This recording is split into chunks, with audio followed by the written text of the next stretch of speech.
Welcome inside Appalachia. I'm Mason Adams. This week, we meet a man who shows his love for fishing by building exquisite, handmade fly rods and sharing what he knows with others. So the casting motion is the same thing as throwing a baseball, essentially. And Appalachia has a shortage of nurses. Experts say tackling racism could help.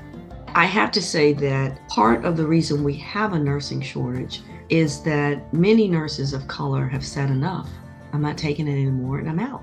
We also have the story of how a minor league Tennessee baseball team traded at shortstop for a turkey. He then served that turkey at a winter banquet for the sports writers. When asked, why did you trade a player for a turkey, he said, the turkey was having a better year. You'll hear these stories and more this week inside Appalachia.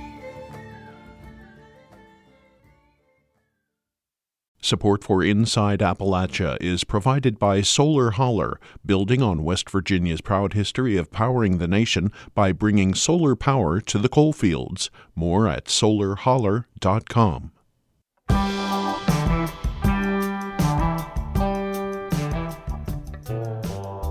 Welcome inside Appalachia. I'm Mason Adams. Most athletes welcome technical innovations in sports equipment. Why run a marathon in flat-footed canvas sneakers when you can have a shoe that feels like you're running on a cloud? And tennis. When's the last time you saw anyone play with a wooden racket? Fly fishing is a different story. Some folks prefer to do things the old-fashioned way, with fishing flies and rods made by hand using traditional materials. Folkways reporter Zach Harold takes us along on a trip to the Elk River to learn more. When Lee Orr goes fly fishing, he doesn't haul his rod in one of those racks on the front bumper of his pickup. He doesn't wedge it into the back seat, and he sure doesn't throw it in the bed to rattle around with his tackle box and cooler. Lee keeps his fishing rods in a hard plastic case. And inside of that case, the pole is shrouded in a hand-sewn linen pouch. You understand why once he takes it out. This one is, of course, I probably didn't put a date on it. I've just put a number. This is the 13th one, 11th one. So that's probably, I don't know, 17 years old or somewhere around in there. The two sections are made of a honey-colored wood, bamboo, actually, and come together inside a delicate brass fitting. Both sections are accented with bands of red silk thread, which, besides looking good, hold down the handmade line guides. The bottom of the rod, where the reel attaches, is made from dark walnut. The handle is crafted from cork. This isn't just a fishing pole. It's a work of art. And it even has the artist's signature right there on the shaft written in black ink. Lee put it there himself, because he made this rod, and 133 others like it. And all it took was some hand tools and a whole lot of time.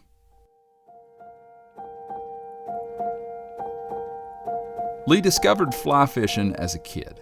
He grew up in West Virginia but spent each August in Montana, where his dad grew up.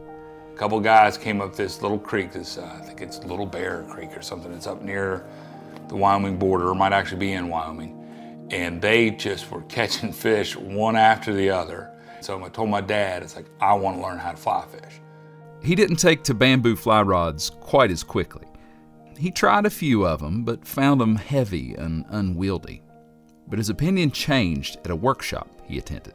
And somebody had a little 7-foot Orvis bamboo rod, and I cast that, and I really liked it. And did some research and was shocked to find that you can build these things in your basement. So 20 years ago, that's exactly what he started doing. The process starts halfway around the world, in the Gulf of Tonkin. This region on the border of Vietnam and China is home to a variety of bamboo that's coveted by fishing rod makers. The walls of Tonkin cane are thick, and its fibers are both strong and flexible. These culms of bamboo are cut down and loaded into shipping containers, headed for the United States, eventually finding their way to basement workshops like the one Lee keeps in his Charleston, West Virginia home. To turn bamboo into a bamboo fly rod, you start with a dull knife. Lee taps it into one end of the cane with a hammer. You actually take a knife and twist and break it apart, and then you break it down into 6 individual strips, and then you have to work it and straighten it get the little bumps and hooves out of it. Once he's broken the bamboo into strips, they go into his planing form. This is a 4-foot hunk of steel with a groove running down the middle, which holds the strips at a precise 60-degree angle.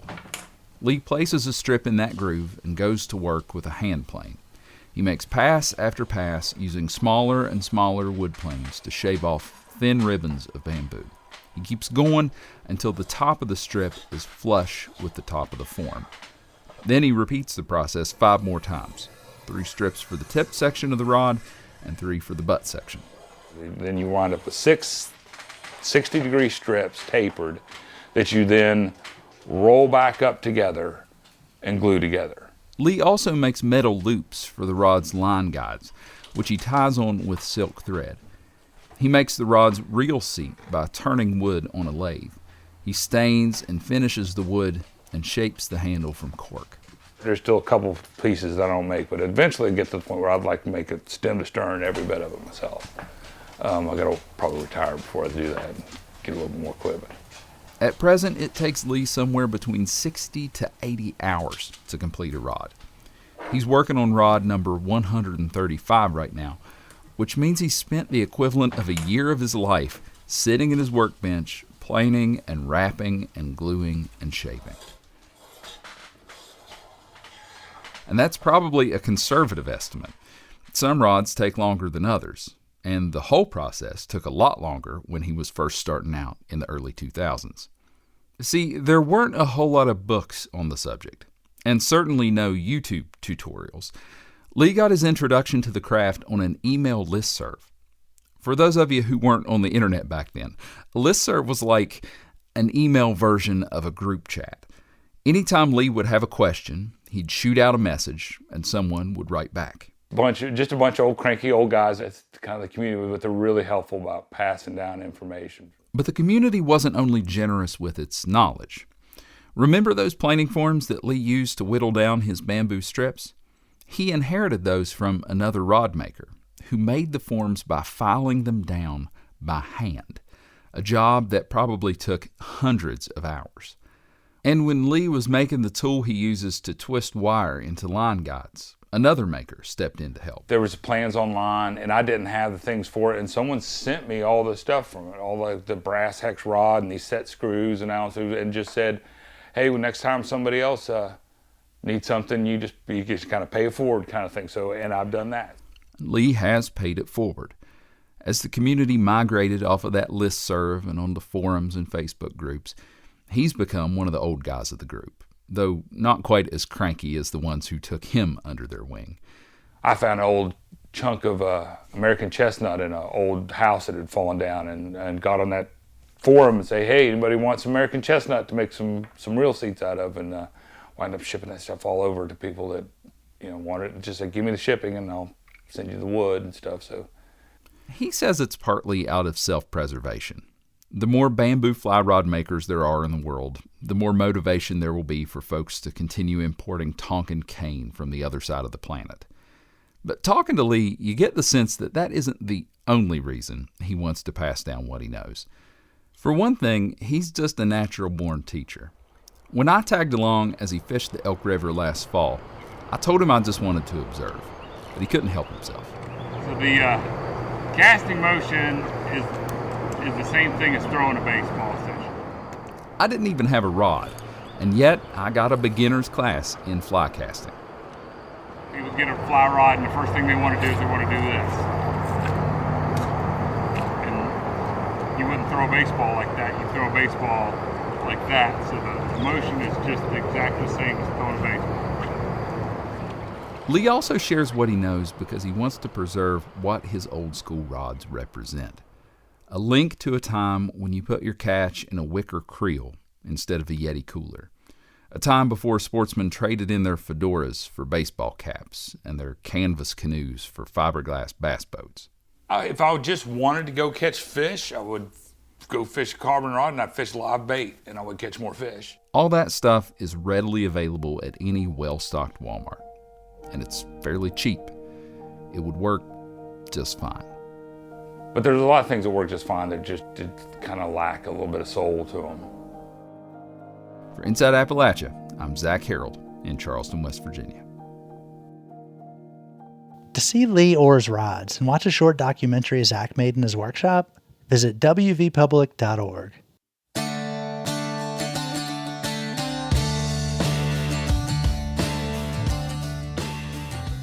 Healthcare access is still a major problem in our region. And since the pandemic, it's getting worse. It's not just lack of facilities in rural areas. There's a shortage of staff to do the work. Right now, there's a growing need for more nurses, especially people of color. WFPL's Morgan Watkins reports. We're going to put the blood pressure cuff on my arm. So pump it up to about the 180. At Humana's headquarters in Louisville, Kathleen Corcoran and Sarah Harrington show 12-year-old Madison Victor how to take someone's blood pressure. Both women are there for a summit of Humana's Nursing Advisory Council. With nurses from across the country in town, the healthcare company invited middle schoolers to come learn about their careers. It was actually really fun because you can learn how to help other people and even help yourself in the simplest ways. Madison and the other kids go to the Grace James Academy of Excellence. It's an all-girls school that mainly teaches black students. Kathy Driscoll is Humana's chief nursing officer. She says they're looking to inspire future nurses. The national nursing shortage is a big reason why. We each, as organizations, need to do our part to really fill that pipeline. And that's one of the reasons we're working with 7th graders today, right? Encouraging more people to go to nursing school is part of the solution. Retaining nurses is another. Experts say nurses need better support and resources. That's especially true for people of color who experience racism in the industry. I have to say that part of the reason we have a nursing shortage is that many nurses of color have said enough. I'm not taking it anymore and I'm out. That's Delanor Manson. She's the first black person to lead the Kentucky Nurses Association in its 117-year history. Her grandmother was a nursing assistant and encouraged her to pick this profession. Manson graduated from the University of Kentucky's nursing school in the 1970s, but she says her experience there was horrendous. She says she and the school's few other black students were not treated with much respect. Manson remembers an instructor told her she'd make a better nursing assistant than a nurse. I had to call and ask my mother, what could she possibly be talking about? And what my mother told me is that they don't think that Black people make good nurses because we're not smart enough. And she said, and I'm sure you'll prove her wrong. Manson's nursing career took her across the world as a now retired Navy officer. Racism remained a challenge, and she says it still throws up barriers for Black nurses today. Many African American nurses who are very qualified in terms of degrees and experience do not get the opportunity for promotion. Black people can build diverse careers with a nursing education, but Manson says schools and workplaces must do more to support them. Valencia Brown works at the Norton Infectious Diseases Institute in Louisville and is earning a doctorate of nursing practice. She says mentors helped her advance her career. I leaned on people to help me and to advise me on what to do when I find myself in a sticky situation or faced by racism. And that's what I have done as a Black woman to succeed. Brown says Black people's contributions to the profession are minimized. Going through nursing school, I never heard or learned about one Black nurse in history that contributed to anything. But plenty of Black nurses have been critical to the field. Brown mentions Mary Seacole, a pioneer in nursing who treated wounded men during the Crimean War, the same war that made Florence Nightingale famous. Brown says these stories can inspire future nurses of color. Haley Chandler is one of the students who met nurses from Humana's Nursing Summit. She says they talked about why diversity in healthcare matters. When you have somebody who looks like you that's like taking care of you, you have like a connection with them because of like your background. It kind of gives you a sense of belonging, and it'll make it easier for you to like talk to them and like understand what is happening. I'm Morgan Watkins in Louisville.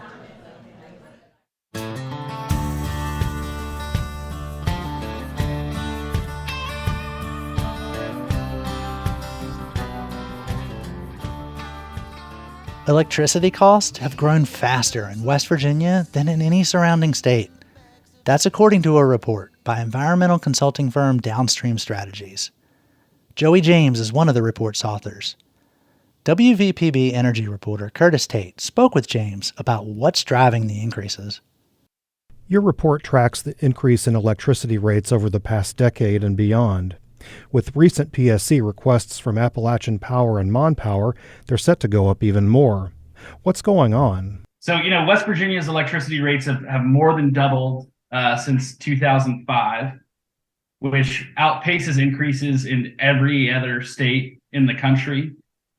And despite hard evidence that the status quo is hurting West Virginia ratepayers, regulators and utilities have really doubled down on aging coal-fired power plants and dismissed alternative sources of energy.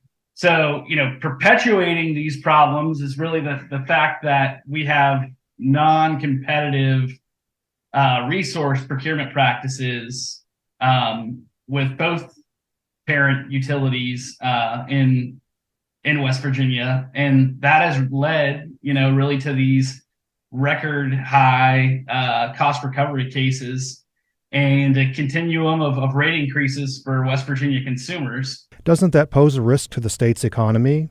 What should the PSC be doing differently? The way that our electricity rates are increasing, it really is a gigantic risk to economic development and sustaining the economic drivers that we do have in the state. It really doesn't have to be as hard as the Public Service Commission is making it. The PSC should mandate energy efficiency programs to kind of rein in the electricity demand a little bit. And after that, the Public Service Commission should be requiring that all utilities undertake rigorous all-source procurement practices to acquire new generation sources. Right now, utilities aren't required really to follow any sort of competitive procurement process. And that puts consumers at risk. A market-driven portfolio of resources is going to provide the cheapest price with an appropriate level of risk. What's an example of a state that's taking a better approach? And what makes it better? Yeah, so the one that we utilize or that we mentioned in the report is Indiana. It's not just states that are producing their electricity primarily from renewables that are implementing rigorous all-source procurement practices. Coal-heavy states are doing it too. And they're doing it because it protects consumers, and that has been proven. So there really is no excuse for the Public Service Commission not to require utilities to implement some sort of rigorous all-source procurement practice. And unfortunately, they haven't. And we're in this situation where our ratepayers are at the whim of whatever the utility companies whatever they want to do. About a year and a half ago, the PSC asked or required Appalachian Power and Mon Power to run their coal plants at a 69% capacity factor. What's the reality behind that number? So, we have not been meeting that 69% mandate, for quite a long time. 69% capacity factor was only achieved in 1999 and 2003. So it's been over 20 years since the coal fleet in West Virginia has actually achieved that 69% capacity factor. And as you can imagine, the way that we produce energy, the way energy markets look is really different in 2023 compared to 2003. Competition from electricity generated from natural gas and renewables, supply and pricing of fuel sources have restricted, the utility's ability to achieve higher capacity factors on a consistent and economically sensible basis. It's simply been cheaper not to run coal-fired power plants. And the Public Service Commission, with that 69% mandate, kind of ignores the market entirely and says, you shall, operate your plants at 69% capacity factor at any cost. What else can you tell us? One thing that I'll note here is that, in a lot of the discussions at the Public Service Commission in West Virginia, you'll hear folks from the coal lobby and even commissioners at the Public Service Commission talk about decarbonization at any cost and protecting consumers from decarbonization at any cost. But they're not protecting consumers from coal at any cost. Actually, they're encouraging coal at any cost. And that's really troubling because I don't see anybody advocating for decarbonization at any cost. Nobody is saying these coal plants need to shut down tomorrow. They're saying, hey, we can be smarter about the way that we procure our energy sources to protect consumers. And unfortunately, our Public Service Commission has enabled utilities to pursue a generation portfolio that is coal at any cost. Coming up, as the climate changes, animals need options for shelter and food. So a new project is improving biodiversity by planting American chestnut trees. Because of this mountain biodiversity and this mountain habitat, if a species can't survive in one place, it can move over a little bit to another place. You're Inside Appalachia. I'm Mason Adams.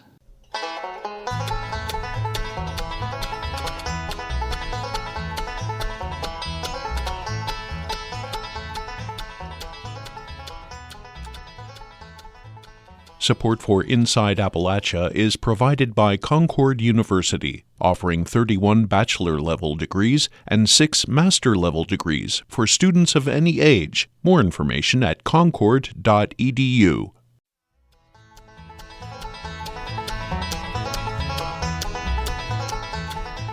Most of the adult chestnut trees we see in Appalachia are Chinese chestnuts, which were brought to America about a century ago. Those imported trees brought a fungus with them, and that fungus nearly wiped out the American chestnut tree. Now a graduate student at Shepherd University is working on a project to reintroduce chestnut trees to the Appalachian region. Shepard Snyder brings us this story.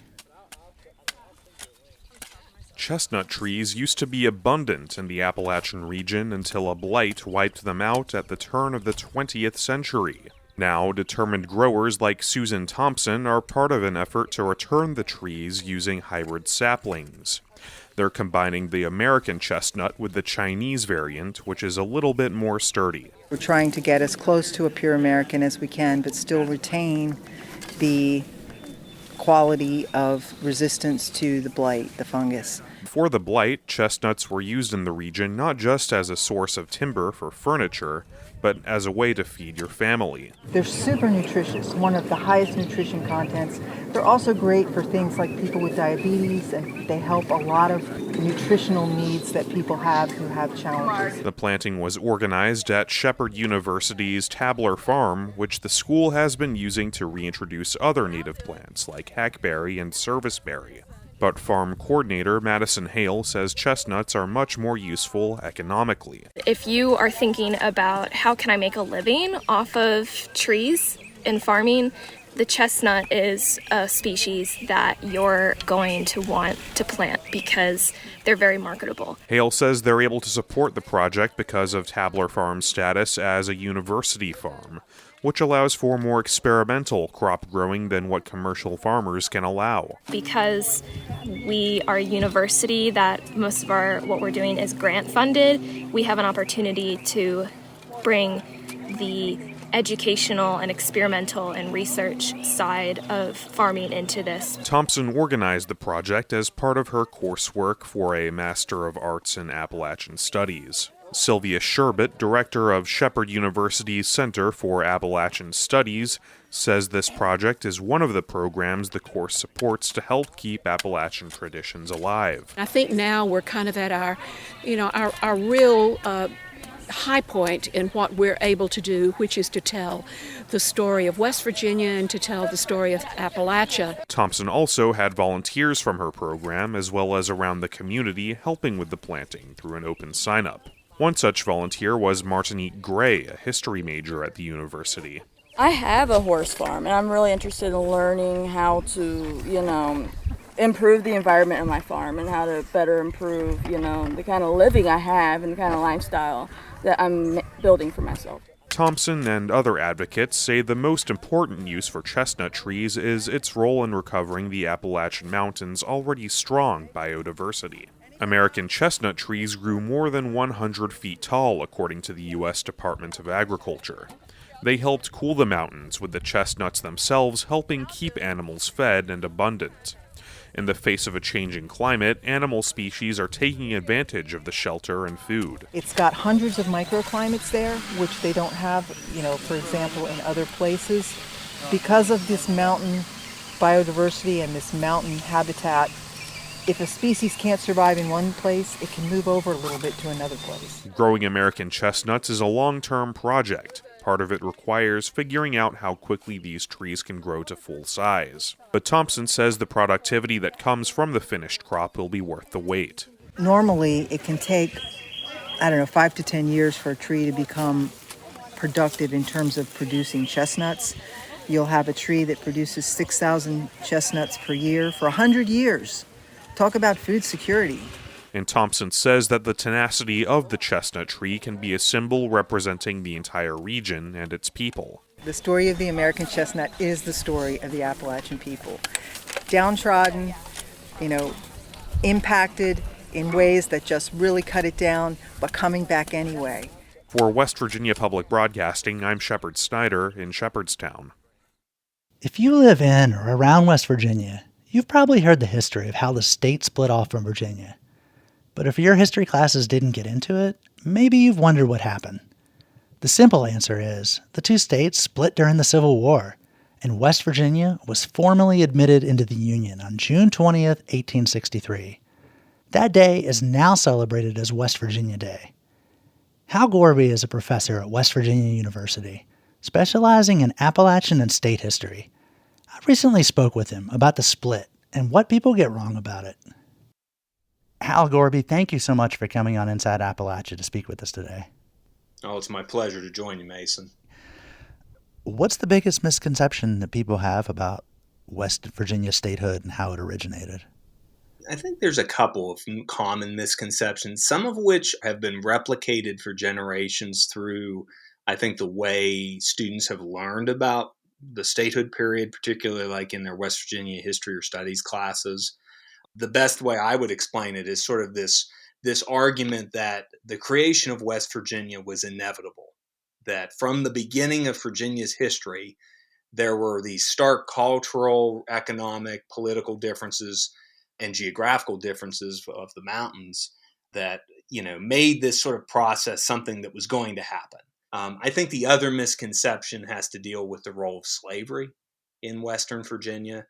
It's sometimes simplistically sort of made out that there was not much slavery here, which there were not the same number of slaves west of the mountains as there were in the east. But pretty much in most counties of the state, there were slaves. They were, human beings in bondage, so it does play a key role, and it plays a key role early in some of the early steps of the statehood process as well, and why certain areas of the state maybe are more supportive of the Union, while others might have been more supportive of secession. Let's pick it up with the Civil War and that vote to secede that Virginia made. What happened, and do you mind picking up the story there? Yeah, so when South Carolina seceded from the Union right after Lincoln's election, many of the southern states had secession conventions. Now, Virginia's is the longest. So statewide, delegates were chosen for a convention that was held in Richmond starting in January and lasted well through the firing on Fort Sumter. The delegates from across Virginia, and then there were a decent number from what's now West Virginia, met for a number of weeks and very much debated the merits of secession, really fearing the fact that if there is a civil war and Virginia secedes, the first state that's going to be invaded by the Union Army is going to be Virginia. So there was a little hesitancy to join with the Southern Confederacy. But the firing of Fort Sumter and then Lincoln's call for volunteers really changed things. The convention finally votes to secede from the Union. It's by a vote of 88 to 55 for secession. Of the 55 no votes for secession, 42 of them are delegates from what's now West Virginia. And so the convention votes on April 17th to secede, but in the era of the day, they want to give the ordinary people their chance to vote on what they think. So several weeks later, scheduled for May 23rd, 1861, the residents of Virginia will participate in a referendum. It is a vigorous vote. And about a week or so before that, there are a group of these Western delegates who go to meet in downtown Wheeling, Virginia. And really there, they just kind of discuss really these broad ideas of what needs to happen. There's kind of a divide about whether the focus should be on, pushing back against the secession vote or whether there should be a more broader push to try to create a new state. That idea of creating a new state really doesn't get traction because I think the theme of that convention in Wheeling is a little more of a moderate tone politically. And so they decide to go back to their home counties, try to encourage voters to vote to stay in the Union, to show loyalty to the United States. And when that vote happens across the state, it reveals some interesting trends. Virginia obviously votes to secede from the United States. And there are a number of counties in the western reaches of the state, from Hancock County to the north, all the way down to Wayne and Kanawha County in the Kanawha Valley, that vote to stay in the Union. Interestingly, though, if you look at a map of this, the vote county by county, there are 24 counties of what become West Virginia that vote to secede.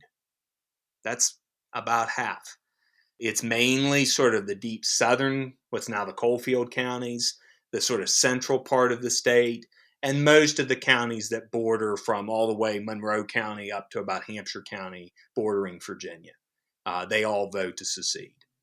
Then there's a dividing line clearly around where the Baltimore and Ohio Railroad runs through the northwestern tier of the state, and where the heavier populated towns like Clarksburg, Fairmont, Wheeling, Parkersburg, there's a much stronger support for staying in the Union.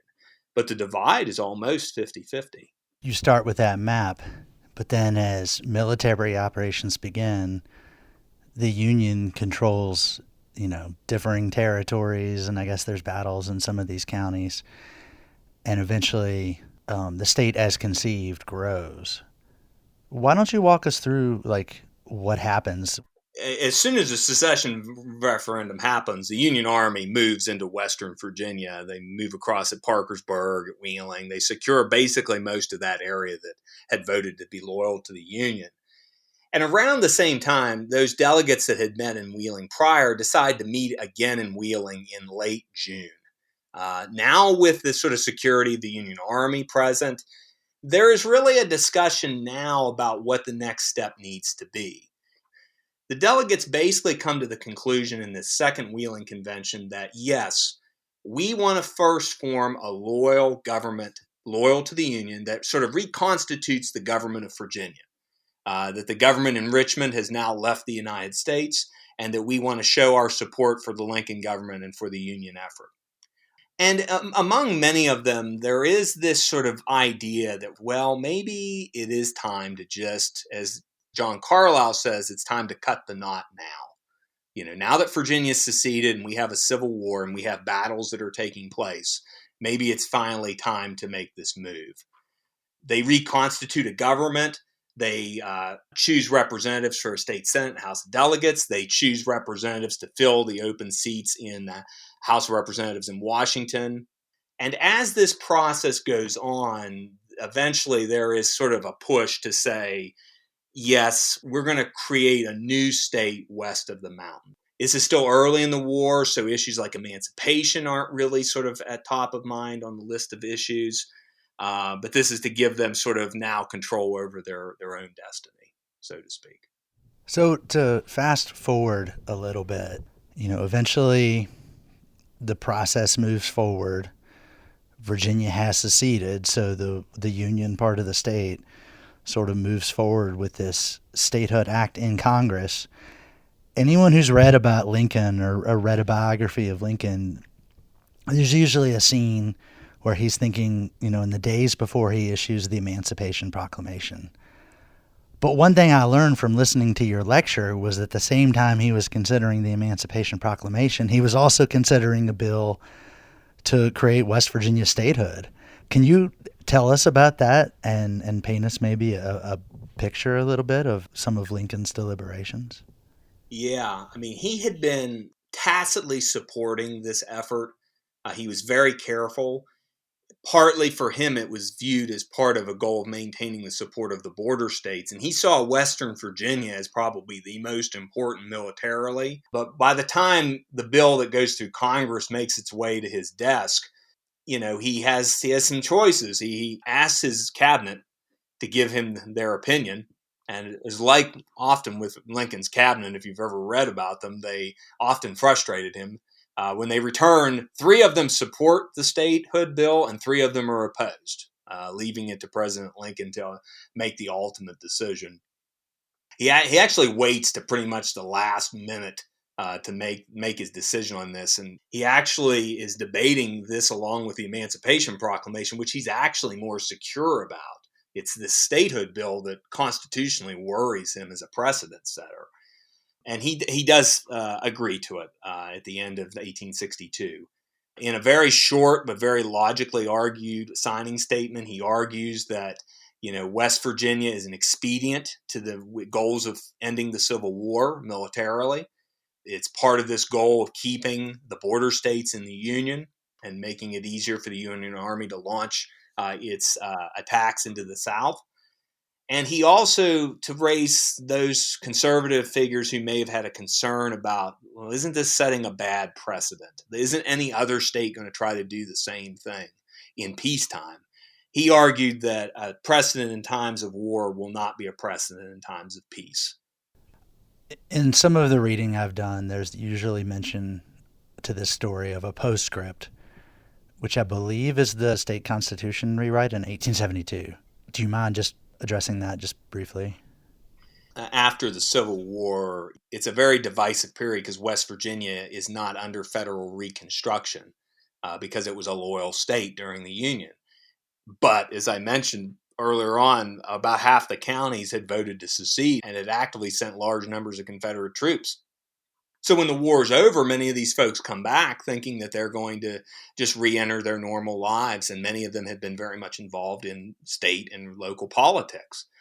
And in a number of different initiatives, a test oath, limits on voter registration, other initiatives taken by the state legislature and the Arthur Borman administration, they really try to crack down on some of those efforts of ex-Confederates.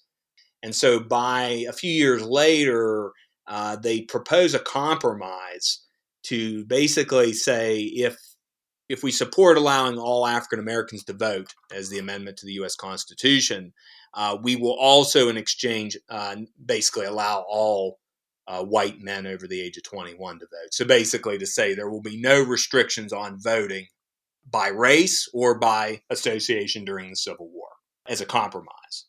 Well, unfortunately, all of those ex-Confederates now that can vote, they're voting mostly for the Democratic Party, of course.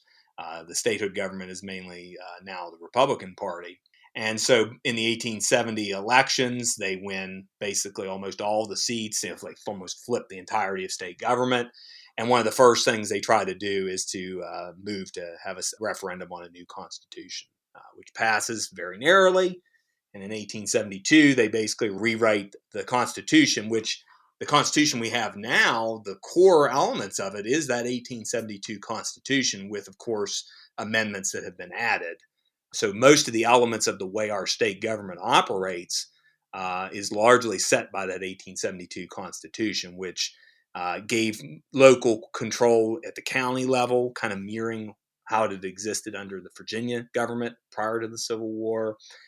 Some of the issues about land ownership and the whole transfer of land ownership that's going to happen in the late 19th century with industrialization. Some of that is also put into that Constitution as well.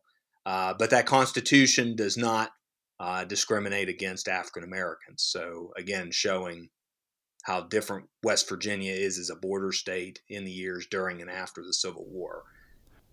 Dr. Hal Gorby, thank you so much for coming on Inside Appalachia and speaking with us today. It was wonderful. It was a great conversation. Hal Gorby is a history professor at West Virginia University. His lecture on West Virginia statehood was recently featured on C-SPAN's Lectures in History series. We'll link it on our website, wvpublic.org. Most seniors rely on Medicare to cover their healthcare needs, but they may be vulnerable to scammers who try to obtain their Medicare numbers and defraud the program. Rebecca Gowdy is State Director of West Virginia's Senior Medicare Patrol. She says there are ways to recognize the signs of a scam. WVPB's Eric Douglas spoke with Gowdy about how to prevent fraud and what to do if you or a loved one has been scammed. What's the scale of the problem? I mean, and you hear the numbers tossed around, millions, billions, trillions, whatever. How big of a problem is it? So Medicare fraud, it costs $60 billion with a B each year. So it's a very big problem. A lot of times Medicare pays the claims first and then goes back to recoup the money. So that can oftentimes be difficult to get it back after it's paid. So it's definitely a very big problem. Do you have any idea of what the impact is in West Virginia? Or? We don't have a number figure, no, but we are constantly being contacted by beneficiaries who have fallen victim to Medicare fraud. Like I said, there's lots of different aspects to fraud. There's provider fraud, where an actual provider is committing fraud, but then there's the scammers that are really out there to try and get the personal information from the beneficiaries. I ask this from the perspective of what do I need to watch out for? How are scammers scamming people to get their information to commit Medicare fraud? What's going on? Yes.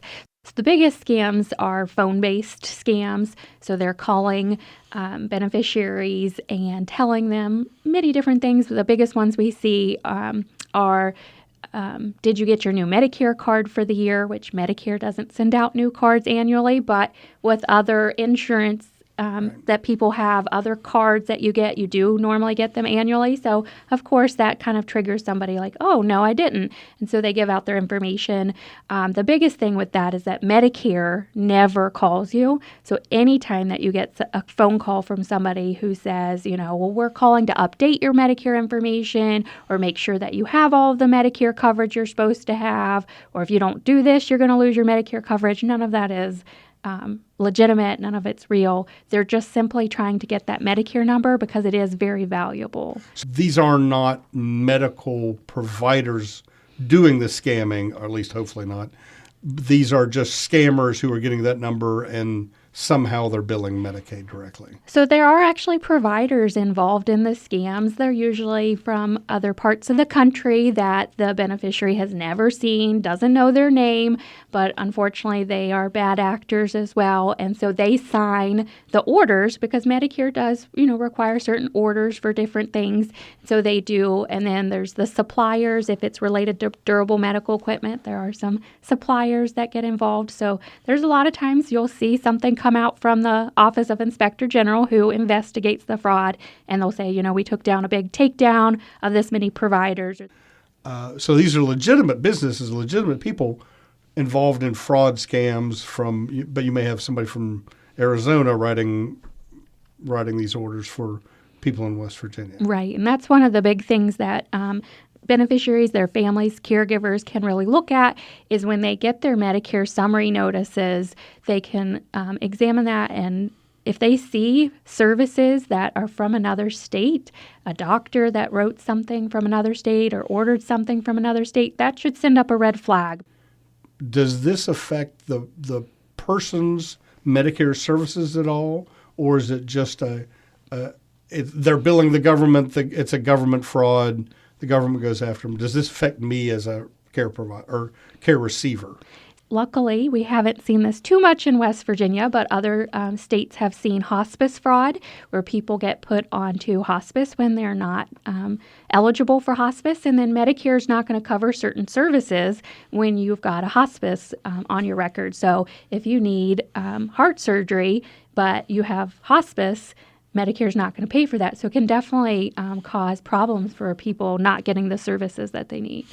I think I've been defrauded. What do I do? Again, it depends on the type of fraud, or if you think that it might have been an error or abuse. A lot of times it could be a simple billing error that might have happened, and so you might reach out to your provider's office. But if you did have like a scam phone call come in and you gave out your Medicare number, and as soon as you gave it out, you're like, oh, I probably shouldn't have done that. We get those all the time, so they can definitely reach out to the Senior Medicare Patrol. We have a toll-free number. We have a website. Like I said, you can also go to your local senior center that you could talk to somebody. But we're going to walk you through that conversation. What did they ask you about? What did you talk about? If you gave out your Medicare number, we can talk to you about how to report that to Medicare as a compromise number. You can request a new number from Medicare. So now that they're not Social Security based, you can get a new number if needed. And then if there was potential fraud or abuse that took place, we can report that on to the Office of Inspector General. That was Rebecca Gowdy speaking with Eric Douglas. The interview is part of the series Getting into Their Reality, Caring for Aging Parents. For a longer version, visit our website, wvpublic.org. Play ball!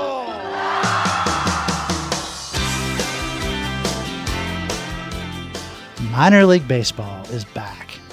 Through late August and early September, there's almost always a game happening somewhere.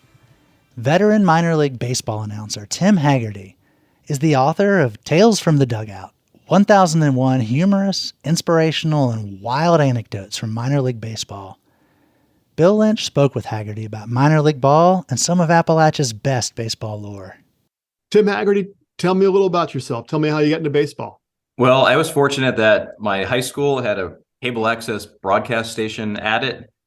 So I got to broadcast games when I was 16, 17, and knew this is what I wanted to pursue. I grew up in Massachusetts and was passionate about baseball, loved playing. I was the type of kid that even in Massachusetts, if you asked me to name 10 Kansas City Royals, I could do it. I knew the rosters. I knew the statistics. I was the type of kid that would read the box scores every day. And now in my job, that helps me actually, because a lot of those players that I was following as a fan, as a kid, have become coaches and scouts. Sometimes I'll be in a press box and somebody introduces themselves and I'll say, oh, you played for Cincinnati. And they sort of looked at me surprisingly. So I guess my childhood passion has helped me as an adult. Where did your career take you? Yeah, I targeted a college, Northern Vermont University, that had a really specific broadcast program. And what was great about that, it was in a rural area that I was able to broadcast games for a local AM station. And from there, first job was in Idaho Falls, Idaho, beautiful city. That's where the Royals AAA team is, Royals Rookie League team is. And it was there that I met a young player, Billy Butler, who went on to be a Major League All-Star. And we've occasionally remained in touch. And he actually contributed the foreword to my new book. So it was fun to reconnect with him.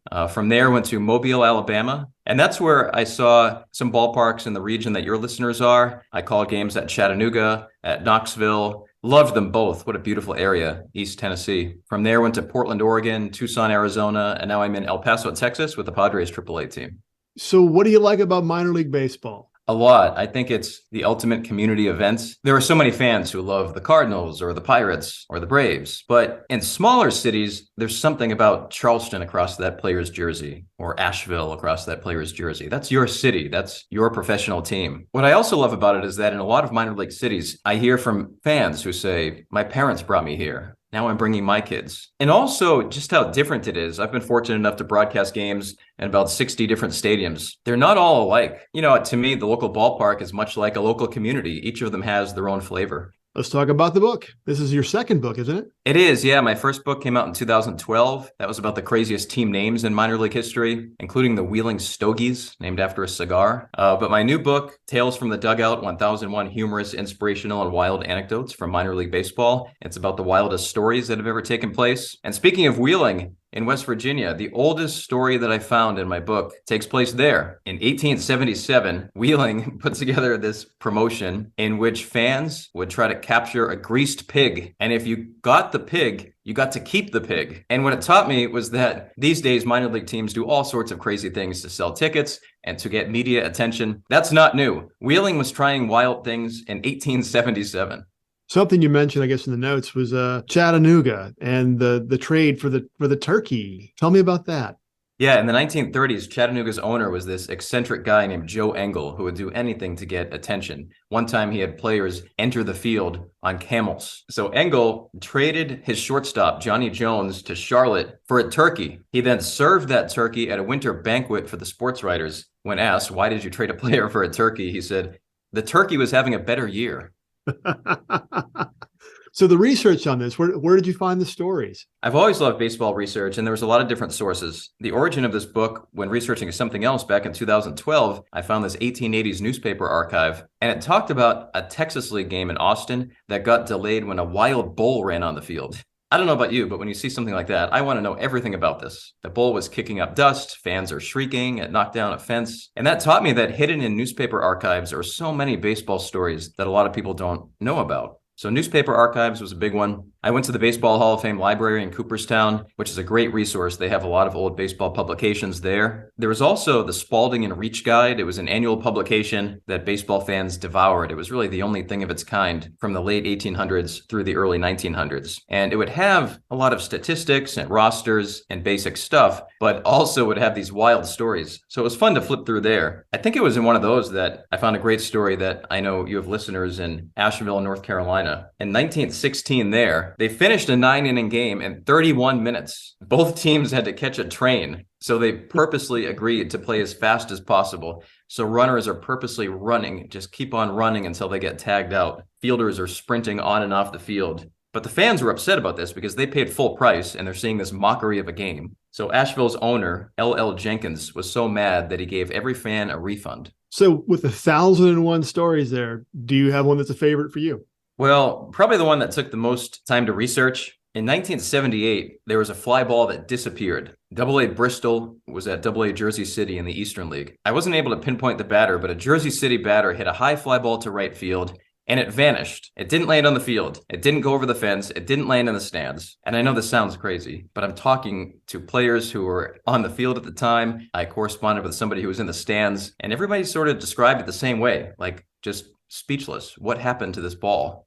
So the umpires got together. They understandably don't know what the rule is when a ball goes up and never comes down. So they gave the batter a double. Yeah, in tonight's game in Charleston or Bluefield, if a ball goes up and disappears, there's precedent. It's a double. The book is called Tales from the Dugout, 1,001 humorous, inspirational, and wild anecdotes from minor league baseball. Tim, thanks a lot.